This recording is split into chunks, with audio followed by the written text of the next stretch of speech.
So hello everyone. हम subject verb agreement में next part पे आते हैं। हमने अब तक टोटल 6 रूल्स पढ़ चुके हैं सब्जेक्ट वर्ब एग्रीमेंट से रिलेटेड। आप उसे ही कंटिन्यू करते हैं। तो हम स्टार्ट करते हैं अब 7th रूल से, जो कि बहुत ही इजी और सिंपल रूल है। अगर हमारे पास कुछ भी मनी रिलेटेड नंबर हो या फिर टाइम रिलेटेड नंबर हो या फिर डिस्टेंस,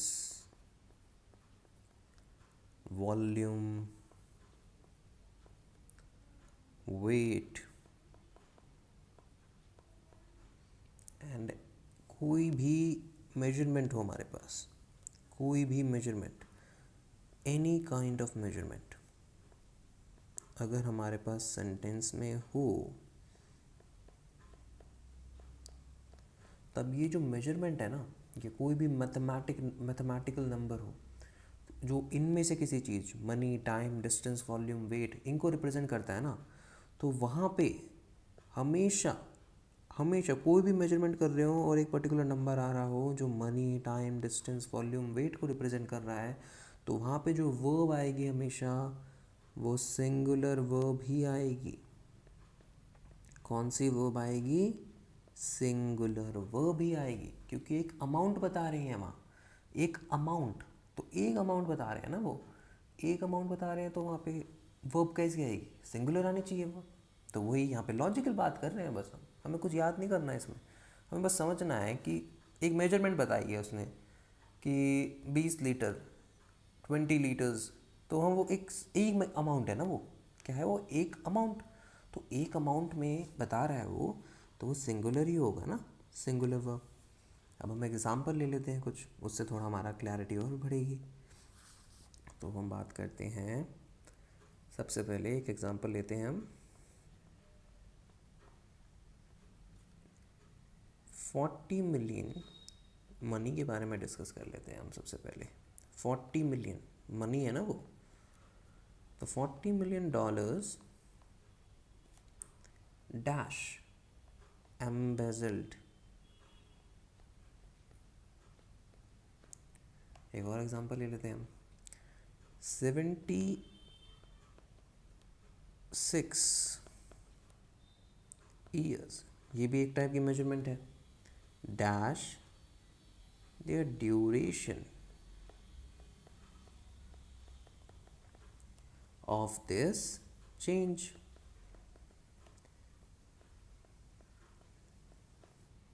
एक और एग्जांपल ले लेते हैं हम, सो 20 मेट्रिक, ये भी एक टाइप की मेजरमेंट ही है, litre of oil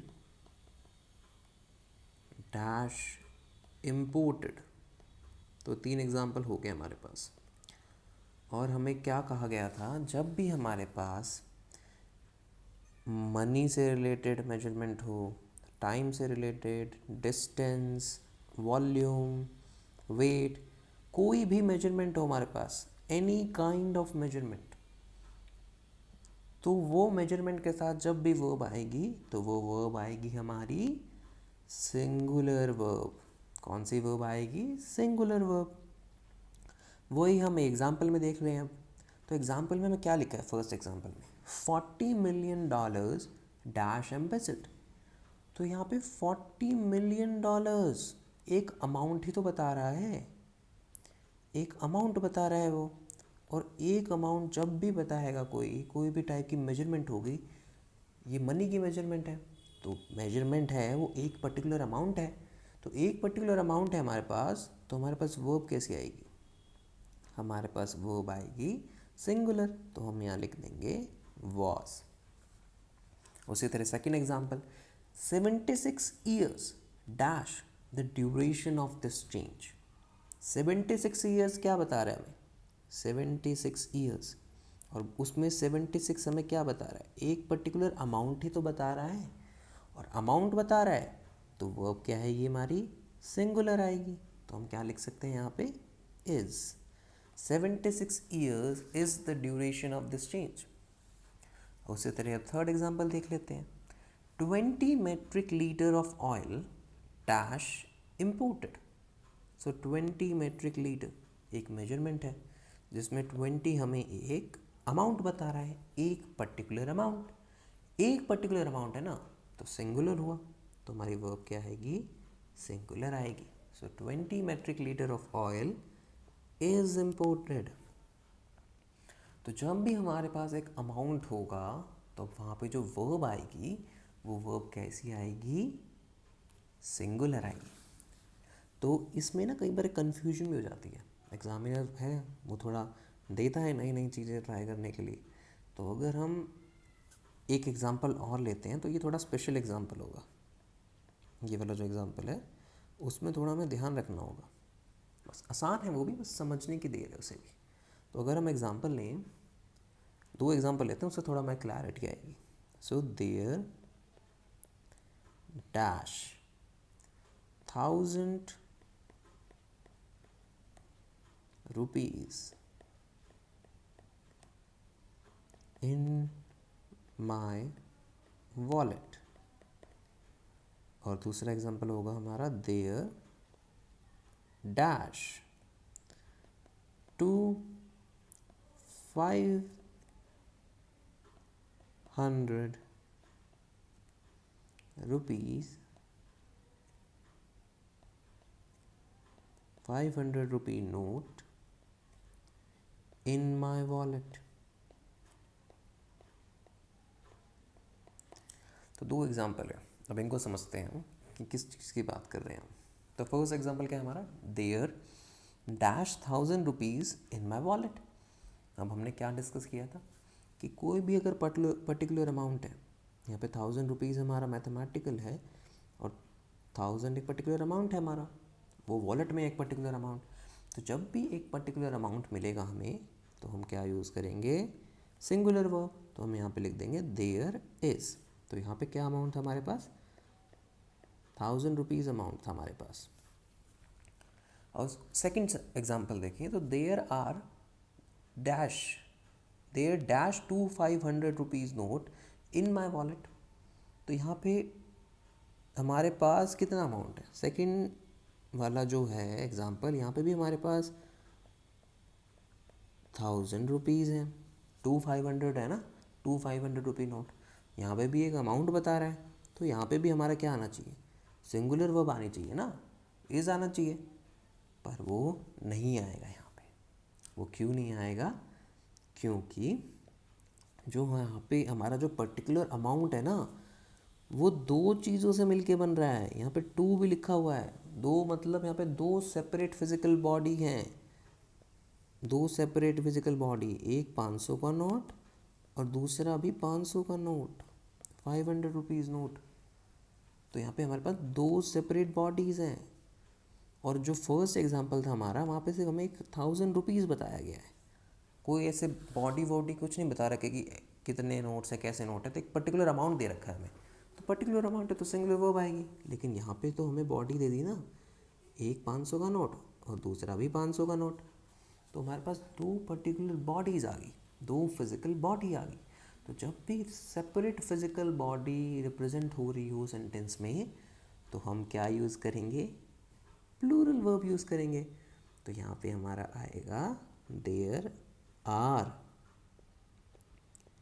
500 rupees note in my wallet. तो ये चीज़ हमें इस रूल में समझनी थी कि अमाउंट तो ठीक है, वो तो हम देख के समझ जाएंगे कि अमाउंट अगर आ गया हमारे पास तो हम लिख देंगे डायरेक्टली सिंगुलर वर्ब. लेकिन उस अमाउंट में हमें देखना भी है कि कई बार वो सेपरेट फिजिकल बॉडी की बात कर देता है. तो सेपरेट फिजिकल बॉडी आ गई तो वहाँ पे तो लॉजिकल बात है, प्लूरल वर्ब ही आएगी. तो ये चीज़ का हमें ध्यान रखना है. ये हमारा कौन सा रूल हो गया, 7th रूल. अब हम बात करते हैं 8th रूल की. सो 8th रूल हमें क्या कहता है, जो हमारा 8th रूल है. तो 8th रूल में ना बस दो चीज़ों का ध्यान रखना है हमें, बस बहुत ही सिंपल है ये, दो चीज़ें समझनी है बस हमें. वो दो चीज़ें क्या हैं, हम एग्जाम्पल से ही समझते हैं डायरेक्ट. तो एग्जाम्पल अगर हम लें तो हम लेते हैं अ नंबर ऑफ स्टूडेंट्स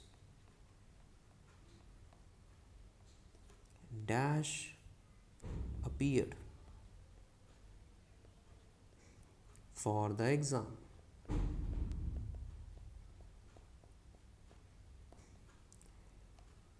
और सेकेंड एग्जाम्पल हम ले, the number of student appeared for the exam dash very large. तो हमारे पास दो एग्जाम्पल है. हमें यहाँ पे समझना है कि अ नंबर ऑफ और द नंबर ऑफ ये चीज़ें क्या रिप्रेजेंट करते हैं. तो अ नंबर ऑफ का मतलब होता है एक बहुत बड़ा नंबर, मतलब एक पर्टिकुलर वो नहीं, एक पर्टिकुलर अमाउंट नहीं, बहुत सारे, मतलब जैसे हम फर्स्ट एग्जांपल देखें, number of students. Number of student का मतलब होगा बहुत सारे स्टूडेंट्स. तो बहुत सारे स्टूडेंट्स की बात कर रहे हैं, एक स्टूडेंट, एक पर्टिकुलर नंबर की बात नहीं कर रहे हैं, बहुत सारे स्टूडेंट. मतलब हमें यहाँ अ नंबर ऑफ क्लियर नहीं करता हमें कि एक पर्टिकुलर अमाउंट है या नंबर है. तो अभी हमने फिफ्थ रूल, जो सेवन्थ रूल हमने देखा था, उसमें क्या था कि अगर पर्टिकुलर अमाउंट होगा तो सिंगुलर वर्ब आएगी. लेकिन जो अ नंबर ऑफ है हमारा, वो पर्टिकुलर अमाउंट को नहीं बता रहा है, वो बता रहा है कि बहुत सारे स्टूडेंट्स हैं. वो पर्टिकुलर अमाउंट को नहीं बता रहा है, अ नंबर ऑफ स्टूडेंट्स. तो अ नंबर ऑफ स्टूडेंट अगर पर्टिकुलर अमाउंट को नहीं बता रहा है तो हमारी वर्ब कैसी आएगी, हमारी जो वर्ब आएगी वो प्लूरल वर्ब आएगी. तो हम यहाँ लिखेंगे have. A number of students have appeared for the exam. और द नंबर ऑफ पे आते हैं हम. तो जो द नंबर ऑफ है ना हमारा, द नंबर ऑफ, वो एक पर्टिकुलर अमाउंट बताता है. क्या बताता है हमें, एक पर्टिकुलर अमाउंट बताता है हमें द नंबर ऑफ. ये हम आर्टिकल में भी पढ़ेंगे, जब द आगे लग जाता है तो क्या क्या चीज़ें होती हैं, जब आर्टिकल के बारे में पढ़ेंगे. लेकिन अभी समझने के लिए हम देख लेते हैं कि जो द नंबर ऑफ है ना, वो एक पर्टिकुलर अमाउंट बता रहा है हमें. तो पर्टिकुलर अमाउंट तो हमने पढ़ा था अभी रूल नंबर 7 में. जब भी हमारे पास एक पर्टिकुलर अमाउंट होगा किसी भी चीज़ की मेजरमेंट का, तो वहाँ पे कौन सी वर्ब आएगी, वहाँ पे आएगी सिंगुलर वर्ब. तो हम क्या लिख सकते हैं यहाँ, is the number of student appear for the exam is very large. तो इस तरह हमने अ नंबर ऑफ और द नंबर ऑफ में डिफरेंस देख लिया. तो अगर हम एकदम समरी करना चाहें 8th रूल की, तब हम क्या लिख सकते हैं, तब हम लिख सकते हैं, ये मतलब याद करने में यूज़फुल होगा इसलिए बता रहे हैं, मतलब समझने तो गई है कि क्या मतलब होता है. तो याद करने के लिए एक हम बता देते हैं सिंपल सी ट्रिक. जब भी अ नंबर ऑफ दिख जाए ना सेंटेंस में, अ नंबर ऑफ, तब हमें कौन सी वर्ब लिखनी है, हमें लिखनी है प्लूरल वर्ब. कौन सी वर्ब, प्लूरल वर्ब. और जब भी हमें द नंबर ऑफ दिख जाए सेंटेंस में, क्या दिख जाए, द नंबर ऑफ, तो हमें कौन सी वर्ब लिखनी है, तब हमें लिखनी है सिंगुलर वर्ब. कौन सी वर्ब लिखनी है हमें, सिंगुलर वर्ब. तो ये डायरेक्टली जो हमारा रूल नंबर 8 हो गया. सिंपल चीज़ में अगर समझना हो, जब भी अ नंबर ऑफ दिखे प्लूरल वर्ब लिख दो. और हमने लॉजिकली भी समझ लिया कि अ नंबर ऑफ हमें एक पर्टिकुलर अमाउंट नहीं बताता है और द नंबर ऑफ हमें पर्टिकुलर अमाउंट बताता है, इसलिए उसके साथ सिंगुलर वर्ब आती है. तो लॉजिकली भी समझ लिया और याद करने के लिए भी समझ लिया हमने. तो हमारा 8th रूल भी पूरा हुआ. हम अब चलते हैं आज का सबसे इम्पॉर्टेंट रूल, 9th. ये बहुत जगह देखने को मिलता है. जो 9th रूल है हमारा, ये बेसिकली रिलेटिव सेंटेंसेस है ना, उनसे रिलेटेड है ये वाला रूल. रिलेटिव सेंटेंसेस के लिए जो सब्जेक्ट वर्ब एग्रीमेंट होती है हमारी, उनसे रिलेटेड है. तो शुरू करते हैं. तो रिलेटिव सेंटेंसेस क्या होते हैं, सबको पता ही है रिलेटिव सेंटेंस क्या होते हैं. जब भी हमें दो सेंटेंसेस से जुड़ते बनते कोई सब वो दिख जाए सेंटेंस, वो रिलेटिव सेंटेंस है, मतलब रिलेट कर रहे हैं आपस में वो सेंटेंस, वो रिलेटिव सेंटेंस है। अगर हम एग्जांपल लें तो एक एग्जांपल ले लेते हैं। तो रिलेटिव सेंटेंस को अगर हम लें तो हम लिखते हैं ही इज़ द पर्सन, ये एक सेंटेंस हो गया। अब इससे रिलेट करके एक और सेंटेंस से मिक्स कर देते हैं। तो he is the person who dash standing alone. तो दो सेंटेंस को हमने क्या कर दिया, जोड़ के एक सेंटेंस बना दिया, स्टैंडिंग आउटसाइड। तो जोड़ के एक सेंटेंस अगर हमने बना दिया तो वो सेंटेंस क्या हो गया, रिलेटिव सेंटेंस हो गया। अब रिलेटिव सेंटेंस में अगर हम देखें तो हमारा ही क्या है, ही हमारा सब्जेक्ट है, और इज़ क्या है हमारा, इज़ हमारा वर्ब है, और जो पर्सन है वो क्या है हमारे पास।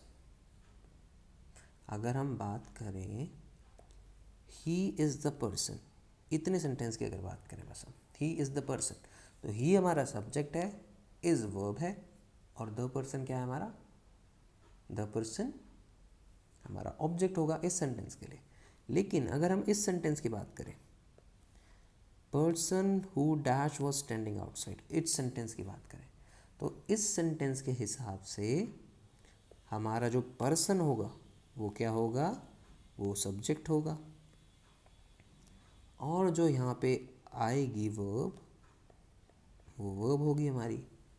तो हमारे पास रिलेटिव सेंटेंसेस में सब्जेक्ट वन भी होता है, वर्ब वन भी होती है, और सब्जेक्ट टू भी होता है, और वर्ब टू भी होती है।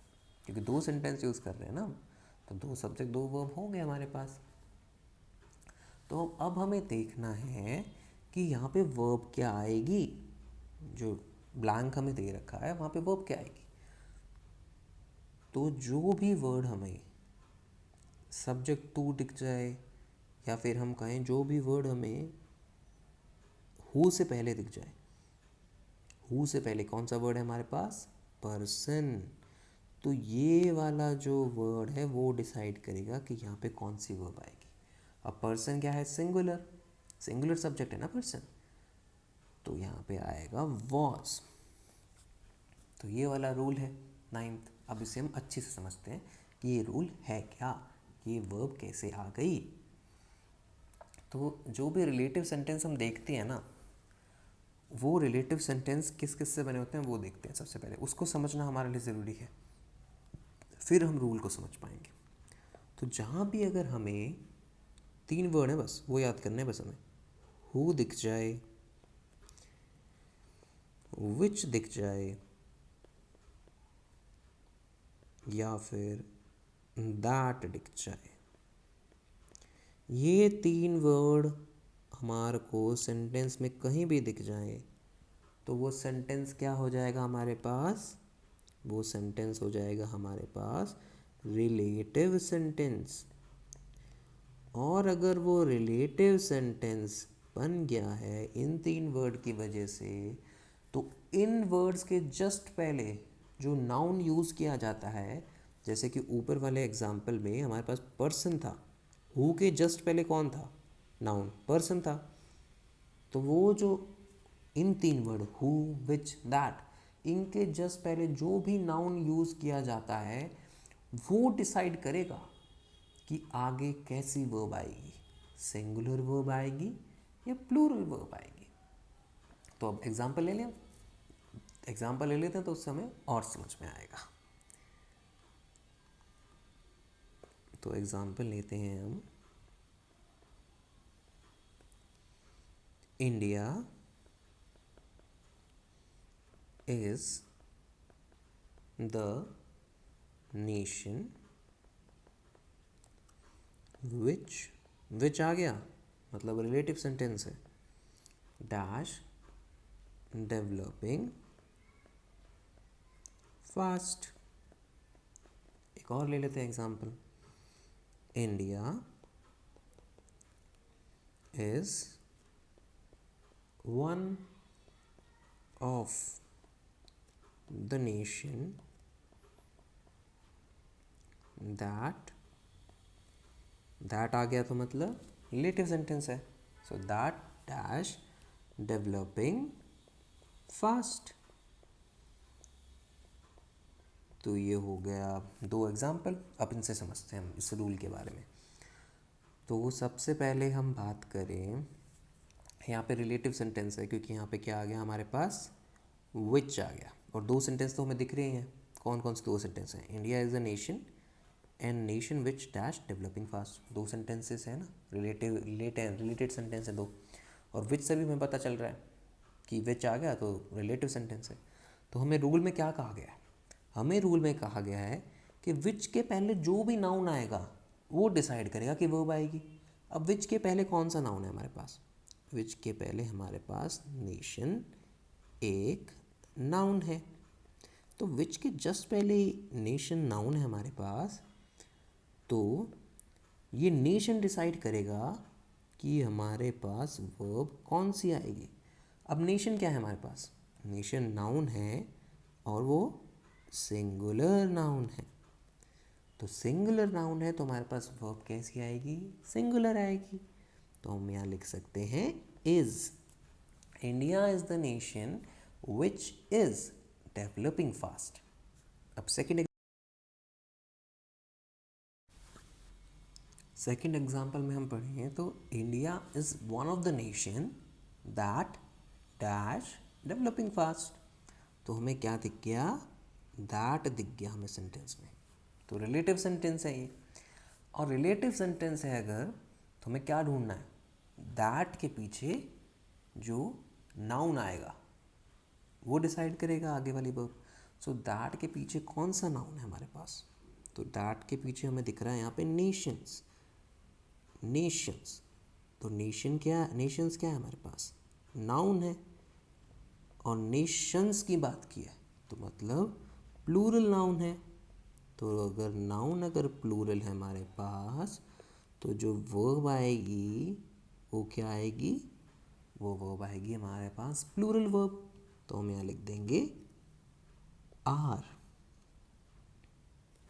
सो India is one of the nations that are developing fast, तो हमें बस तीन वर्ड है, हु विच दैट, ये ढूंढने हैं, उससे रिलेटिव सेंटेंस पता चल जाएगा, और उसके पीछे जो भी नाउन दिखेगा हमें पहला, उसको चेक करना है कि वो सिंगुलर है या प्लूरल है, उसके थ्रू में पता चल जाएगी वर्ब सिंगुलर या प्लूरल आएगी।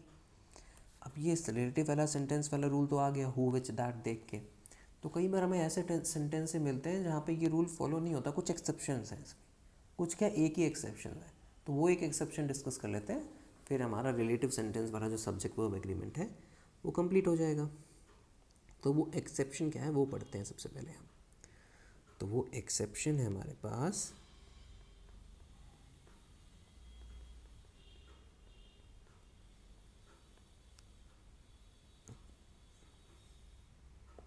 तो एक्सेप्शन एग्जाम्पल से ही समझ लेते हैं सीधा, उससे ज़्यादा आसानी रहेगी।